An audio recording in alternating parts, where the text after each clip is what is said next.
এই গাড়ি অ্যাক্সিডেন্টের ক্ষতিপূরণ কে দিবে? তারেক জিয়ার কাছে আমরা জানতে চাই সে কি প্ল্যান করতে আসছে দেশে, কি প্ল্যান করতে বলছে প্ল্যান কি প্ল্যান, এই প্ল্যান।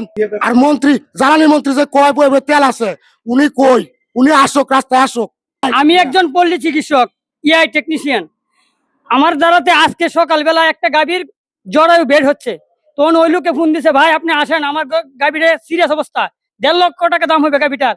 আমি ওই গাড়ি সিরিয়াল দেখে আমি যাইতে পারি না, ওই গাভীর অ্যাক্সিডেন্ট হয়েছে, ওই অ্যাক্সিডেন্টের ক্ষতিপূরণ কে দিবে? তারেক জিয়া দিব। এই গাড়ি অ্যাক্সিডেন্টের ক্ষতিপূরণ কে দিবে? গাভীটা যে ওই খামারি যে গাভী নষ্ট হয়ে গেল, গাভীটা তো আর 1 টাকার মাল না। এটা তো আমাদের দেশের ক্ষতি হয়েছে, জনগণের ক্ষতি হয়েছে। আমরা যে ভুক্তভোগী, এই ভুক্তভোগীরা আপনাকে কে ক্ষতিপূরণ দিবে বলেন? আমি যাচ্ছে পারি না, আমার এখানে গাড়ি নাই, তেল নাই, আমি এই তেলের জন্য আমি যাইতে পারি নাই।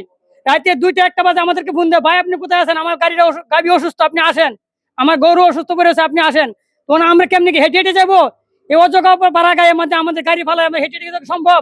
5 কিলো 10 কিলো পর্যন্ত আমাদের দূরে যাইতে হয়, রানিং করতে হয়। তা আমরা কি করবো বলেন? আপনার প্রশাসনের কাছে, জনগণের কাছে আমাদের এটা চাওয়া, কি করবো আমাদের একটা সমাধান দেন। আপনাদের কাছে এটা চাওয়া, আমার আর কিছু চাওয়া না গিয়া।